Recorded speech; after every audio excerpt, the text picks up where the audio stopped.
Good morning, dear students. I am KP Singh, a senior physics lecturer.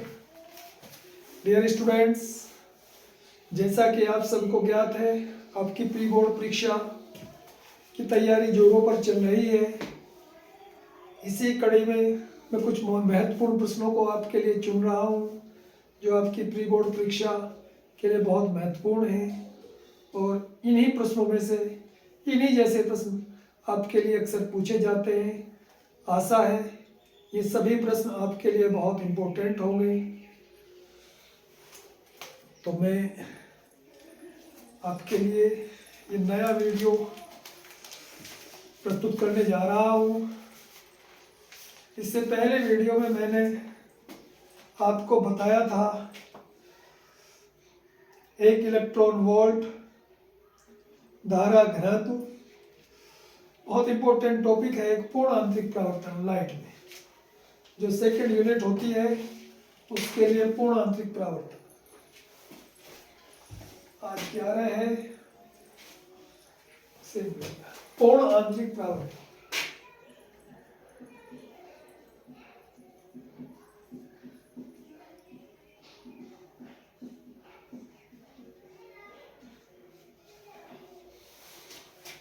देखो, एक तो परावर्तन होता है,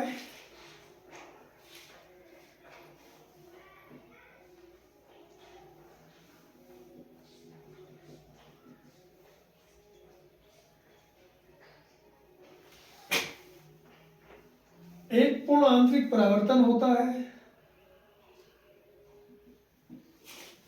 बोलो आप क्या डिफरेंस होता है इसमें? बहुत सारा डिफरेंस है दोनों में। परावर्तन में जब कोई प्रकाश किरण एक पारदर्शी माध्यम से दूसरे पारदर्शी माध्यम में जाती है तो इसे परावर्तन कहते हैं।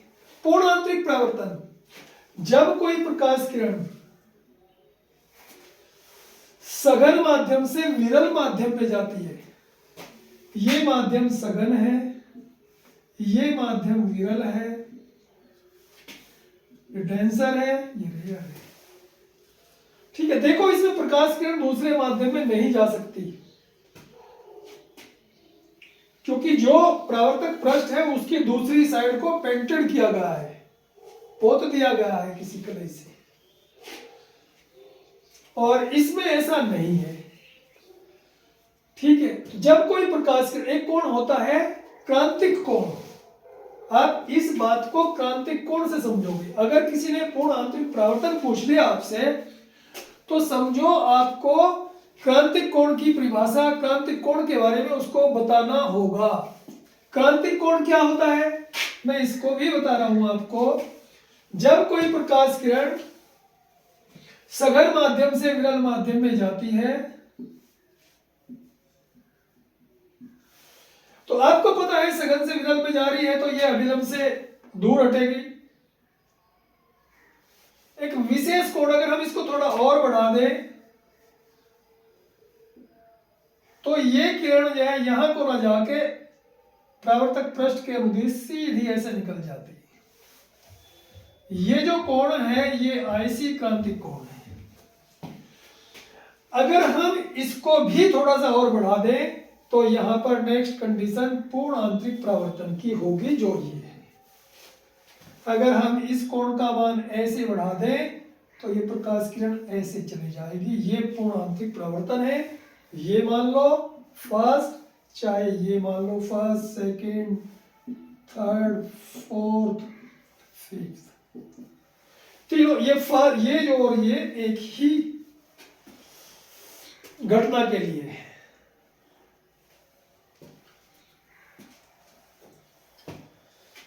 तो मैं बोल रहा हूं जब कोई प्रकाश किरण, ये कौन था? क्रांतिक कोण, क्रिटिकल एंगल, इंपॉर्टेंट पॉइंट है ये भी। मैं प्री बोर्ड परीक्षा के बाद इस पर चर्चा करूंगा। जब कोई प्रकाश किरण सघन माध्यम से विरल माध्यम में जाती है, जब कोई प्रकाश किरण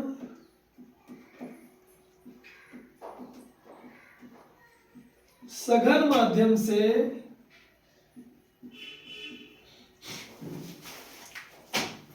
विरल माध्यम में जाती है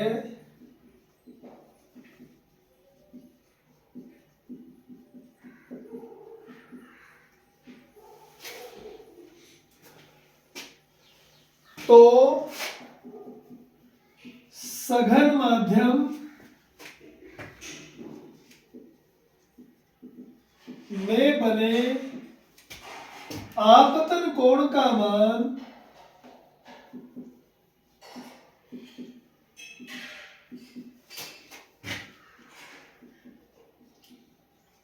क्रांतिक कोण से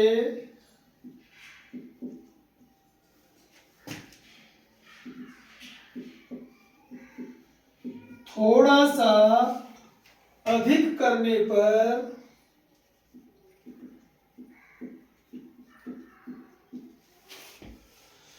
प्रकाश किरण वापस उसी माध्यम में लौट जाती है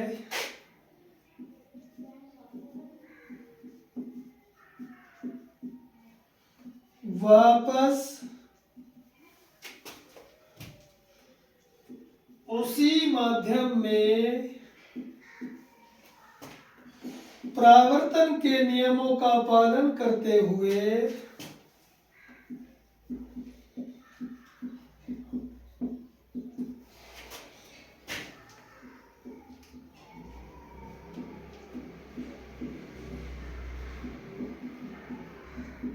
लौट जाती है। इस घटना को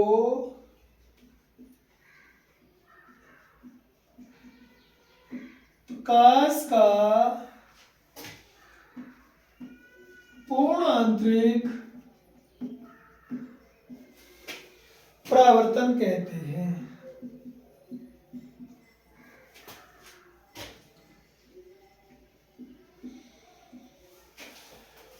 इसमें पूर्ण आंतरिक परावर्तन की शर्तें भी बहुत इंपॉर्टेंट है, कई बार बोर्ड में पूछा गया है। पूर्ण आंतरिक परावर्तन की शर्तें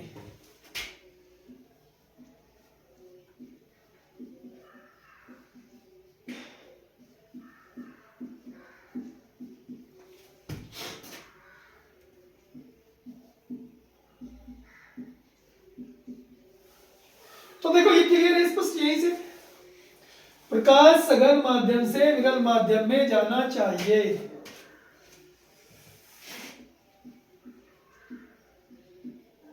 प्रकाश सघन माध्यम से विरल माध्यम में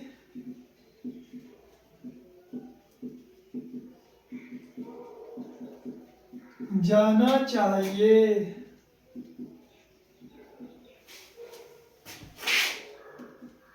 दूसरा, सघन माध्यम में बने आपतन कोण का मान क्रांतिक कोण से अधिक होना चाहिए।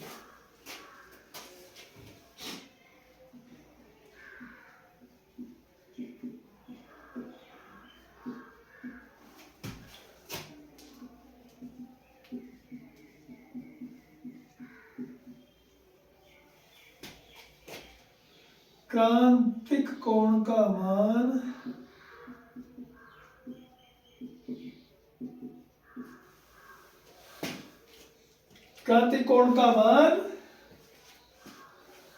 सघन माध्यम में बने आपतन कोण का मान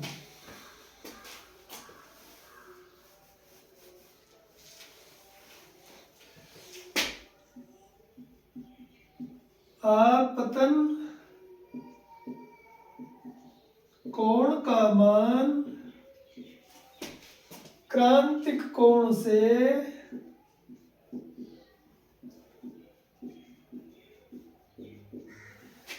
अधिक होना चाहिए।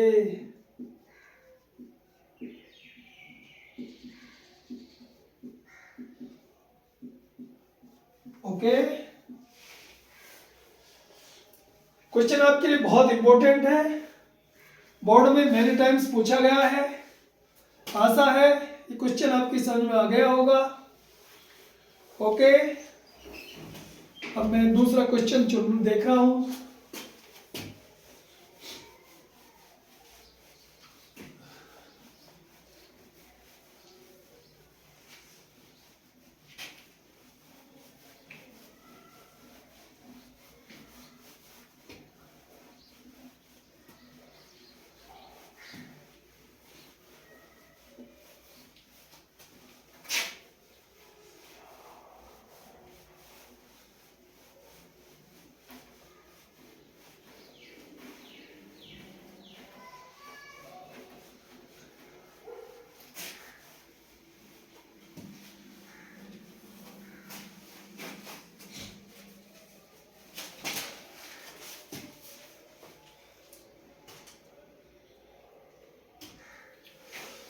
अब लाइट से एक दूसरी घटना है निकट दृष्टि दोष। निकट दृष्टि दोष, ये नेत्रों के दोष है, बहुत इंपॉर्टेंट दोष है, आई फॉल्ट है।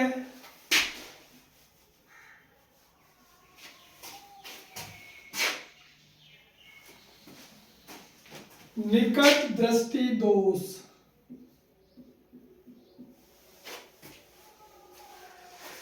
क्या होता है? देखो, इसके लिए मैं कुछ बातें बता रहा हूं आपको। नेत्र के लिए, नेत्र के दोष की क्या क्या होते हैं। एक निकट बिंदु होता है नेत्र का। निकट बिंदु 25 सेंटीमीटर की दूरी पर होता है। आप इससे पहली वस्तुओं को अगर देखोगे स्वस्थ नेत्र द्वारा तो स्पष्ट दिखाई नहीं देगी, इसीलिए वो निकट बिंदु है। एक दूर बिंदु होता है, दूर बिंदु अनंत पर होता है, कहीं तक भी देख सकते हो आप। इसी के हिसाब से निकट दृष्टि दोष है। एक दोष हमेशा याद रखना, दो दोष है मेनली, निकट दृष्टि दोष, दूर दृष्टि दोष। निकट दृष्टि दोष जब किसी मनुष्य को पास की वस्तु तो स्पष्ट दिखाई दे, अगर निकट दृष्टि दोष है तो इसका मतलब यह है उसकी सीमाएं बंधी हुई है। पास की वस्तु तो स्पष्ट दिखाई दे परंतु दूर की वस्तु स्पष्ट दिखाई ना दे, तो नेत्र में जो दोष होता है उसे बोलते हैं निकट दृष्टि दोष। मैं आपको ये दोष है, इसका कारण क्या है, इसका निवारण क्या है, आपको ये 3 चीज बताऊंगा और आपको शॉर्ट में यही याद रखनी है, दूसरा भी आपके अपने याद हो जाएगा। जब, चलो दूसरी लैंग्वेज में लिख लेते हैं। इस दोष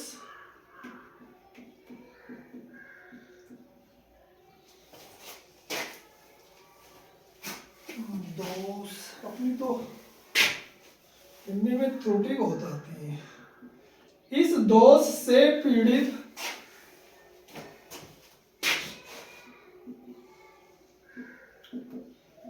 नेत्र द्वारा पास की वस्तु तो स्पष्ट दिखाई देती है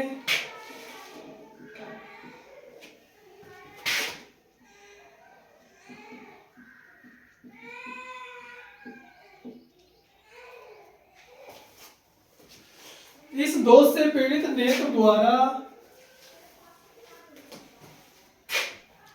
पास की वस्तु तो स्पष्ट दिखाई देती है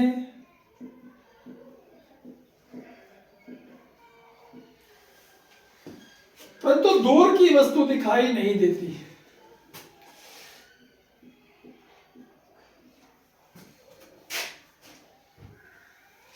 परंतु दूर की वस्तु स्पष्ट दिखाई नहीं देती।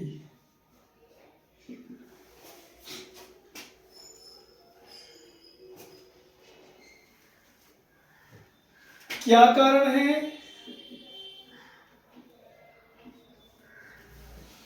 ये क्यों नहीं दिखाई देती? क्योंकि नेत्र का दूर बिंदु अनंत से हटकर पास आ जाता है। क्योंकि नेत्र का दूर बिंदु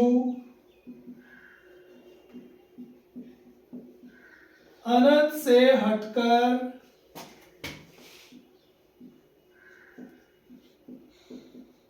पास आ जाता है।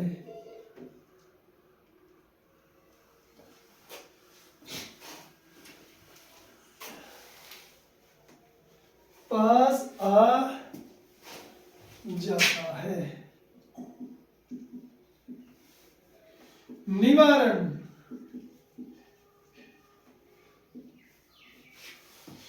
इस दोष को दूर करने के लिए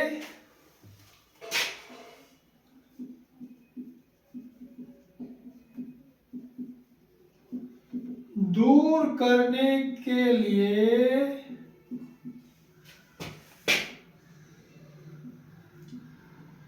पीड़ित व्यक्ति के चश्मे में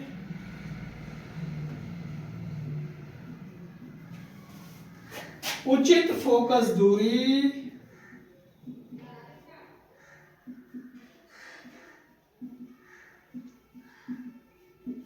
के अवतल लेंस का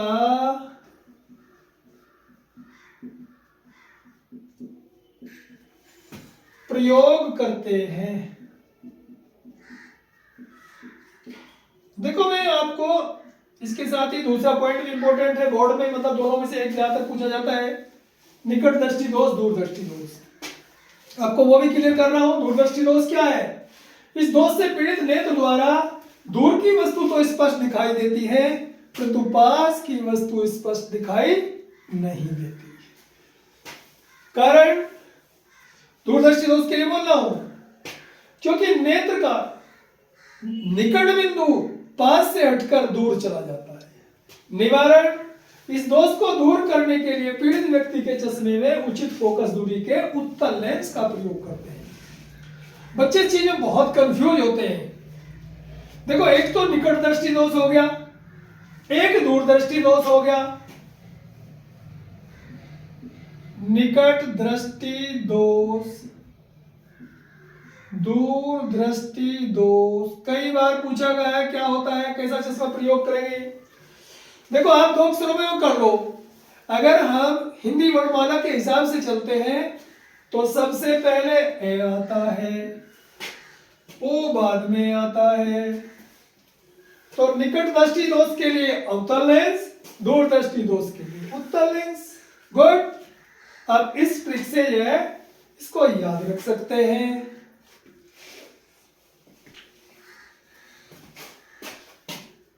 ये अवतल लेंस और ये उत्तल लेंस।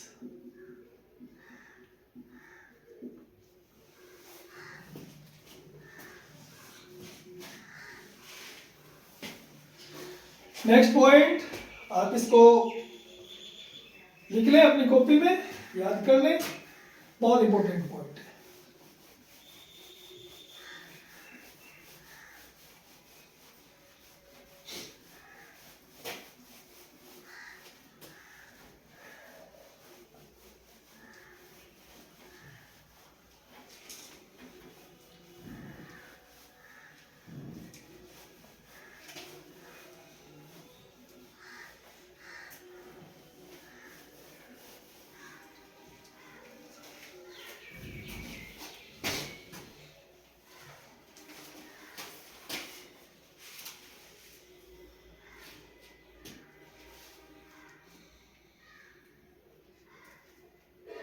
नेक्स्ट पॉइंट है नाभिकीय विखंडन। नाभिकीय विखंडन। देखो नाभिक की 2 क्रियाएं होती हैं। ये एटॉमिक फिजिक्स से प्रश्न पूछा गया है, न्यूक्लियर फिजिक्स से प्रश्न पूछा गया है। जब यूरेनियम 238 के नाभिक पे मंद गति के न्यूट्रॉनों की बौछारें की जाती है तो ये न्यूट्रॉनों को अवशोषित करता है और परिणाम स्वरूप 2 लगभग बराबर द्रव्यमानों के नाभिकों में टूट जाता है। इस घटना को नाभिकीय विखंडन कहते हैं। यह भी बोल सकते हो जब भारी नाभिकों पर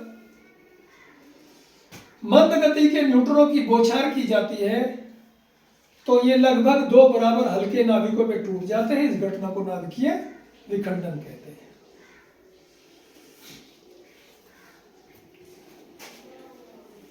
जब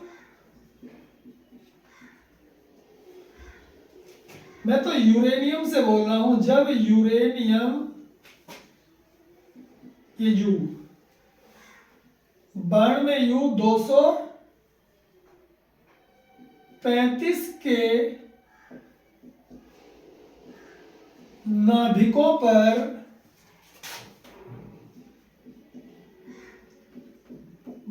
मंद गति के न्यूट्रॉनों की बमबारी की जाती है या बौछार की जाती है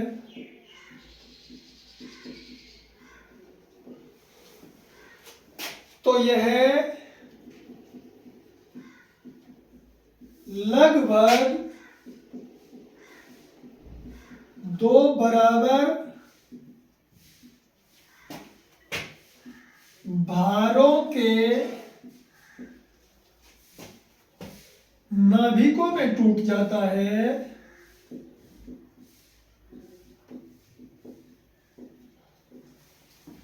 इस घटना को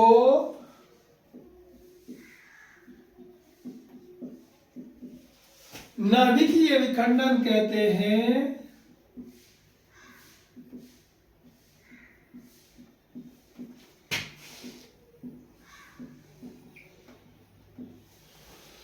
परमाणु बम नाभिकीय विखंडन के सिद्धांत पर बनता है।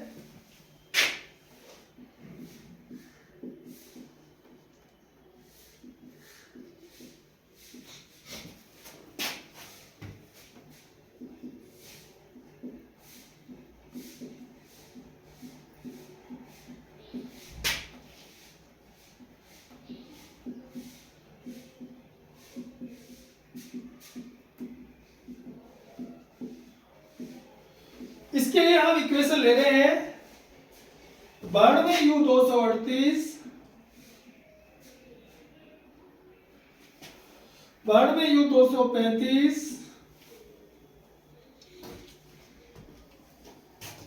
प्लस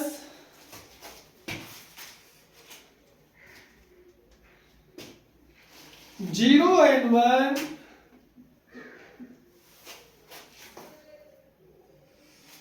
ये हो गया 92U238। देखो दोनों को मिलाओ, ये तो इसके एटॉमिक नंबर है, ये एटॉमिक वेट है 92 0 92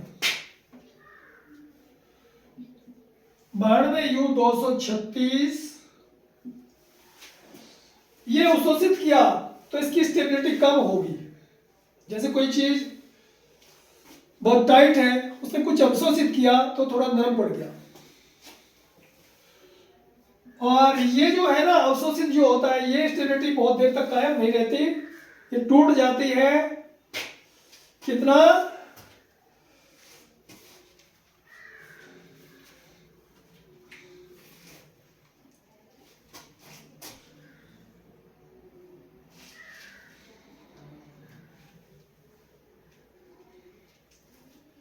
96 BR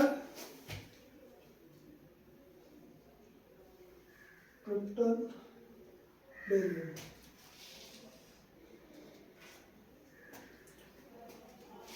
छानवे भी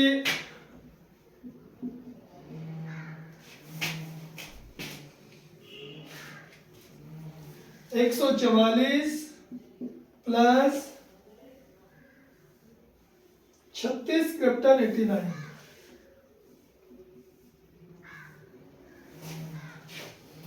प्लस 3 0N1 प्लस ऊर्जा। इसमें ऊर्जा का भंडार निकलता है। देखो ये इक्वेशन आपके लिए बहुत इंपॉर्टेंट है। कैसे? ये कई बार तो इक्वेशन संतुलित करने के लिए ही आती है फिजिक्स में। ये अब 92 का टोटल 92 है, इसका करेंगे 235 और 1 236। यहां से देख लो ये 3 न्यूट्रॉन है तो 4 और 9 13 और 3 16, 4 8 12 1 13 और 1 2 बैलेंस्ड है। आप इसे करेंगे, ये गलत हो गया, 46 है 46 46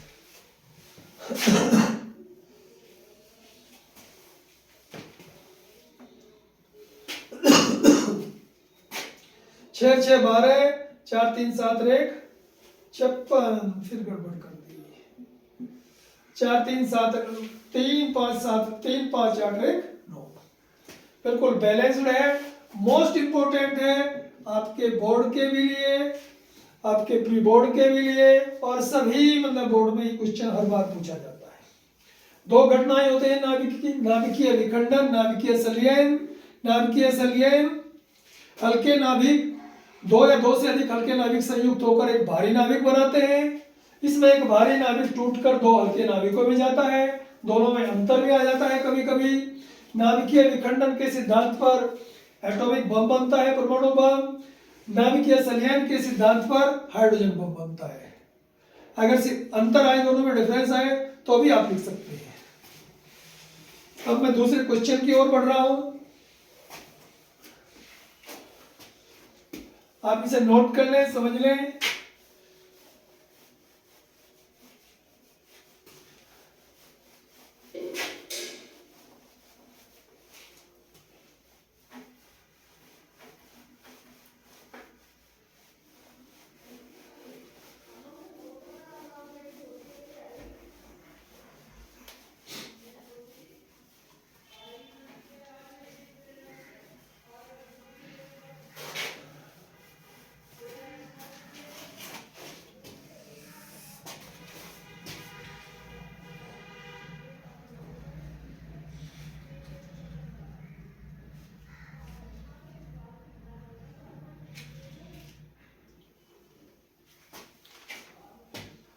एक समान वैद्युत क्षेत्र में स्थित वैद्युत द्विध्रुव पर लगने वाले बलयुग्म का आघूर्ण। Very very important question of various board, सभी बोर्डों के लिए बहुत इंपॉर्टेंट क्वेश्चन है, और ये 100% आएगा।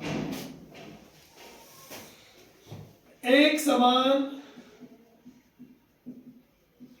वैद्युत क्षेत्र में स्थित वैद्युत द्विध्रुव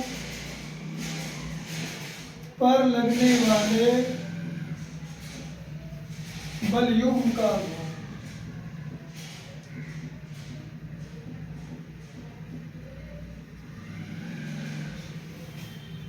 देखो, ये आपका कोई वैद्युत क्षेत्र है,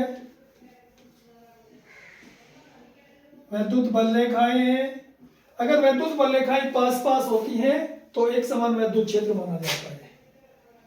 इसमें आपने एक वैद्युत द्विध्रुव रख दिया ए बी, इसके ए सिरे पर प्लस क्यू और बी सिरे पर माइनस क्यू आवेश है। इनके बीच की दूरी 12 होती है, आप सभी जानते हैं। इसके बीच की जो लंबवत दूरी है ये हमको निकालनी है। ये वैद्युत द्विध्रुव वैद्युत क्षेत्र से थीटा कोण पर स्थित है।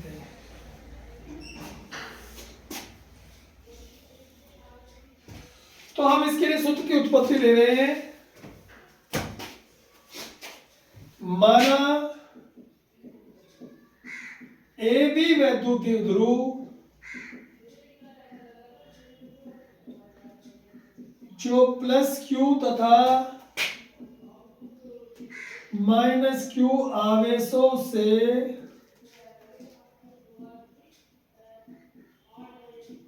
मिलकर बना है, के बीच की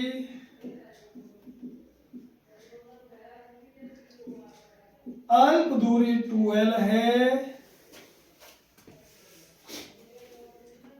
वैद्युत द्विध्रुव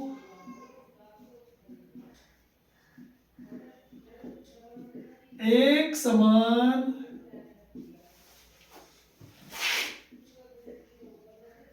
वैद्युत क्षेत्र से थीटा कोण पर स्थित है।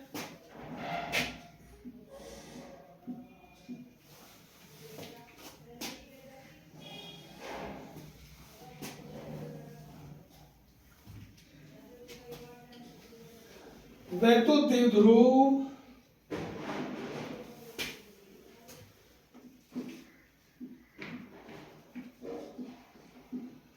के सिरे ए पर स्थित प्लस क्यू आवेश पर लगने वाला बल। देखो, एक सूत्र बता दें मैंने, E बराबर F अपॉन Q। तो इसमें हम इसको एक मान लेंगे, क्रॉस मल्टीप्लाई करेंगे, F बराबर हो गया QE। F बराबर QE, एक समान वैद्युत क्षेत्र E है। तो ये F1 बराबर हो गया QE। इसी प्रकार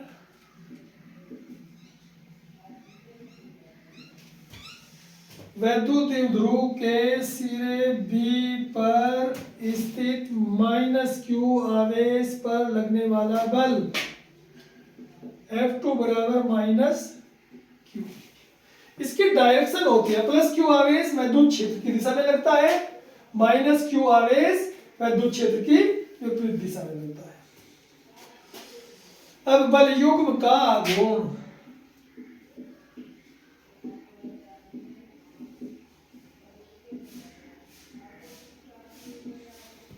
आघूर्ण बराबर होता है बल गुणा दोनों बलों के बीच की दूरी, लंब दूरी।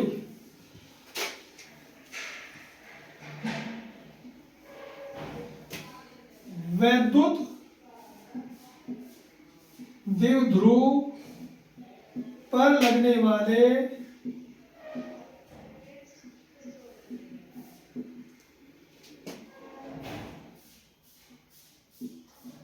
वाला कोई एक बल, दोनों बराबर है, गुणा दोनों बलों के बीच की लंबवत दूरी।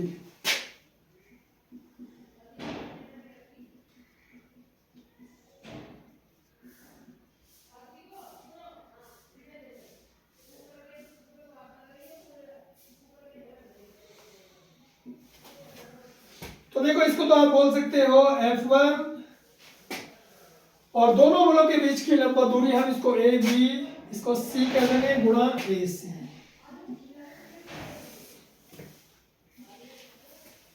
अब आप ये हमने इक्वेशन फर्स्ट बोल दिया, F1 को आप कहेंगे QE गुणा AC। AC को निकाल लो, AC क्या है? त्रिभुज ABC में ये समकोण त्रिभुज है ना, तो ये देखो साइन, ये इसका परपेंडिकुलर है, लंब है AC, तो साइन थीटा बराबर लंब AC अपॉन कर्ण AB, यानी के AC अपॉन 2L, या AC बराबर जब आप क्रॉस मल्टीप्लाई करोगे ये हो जाएगा 2L sine theta, 2L sine theta. तो AC का मान समीकरण 2 में रखने पर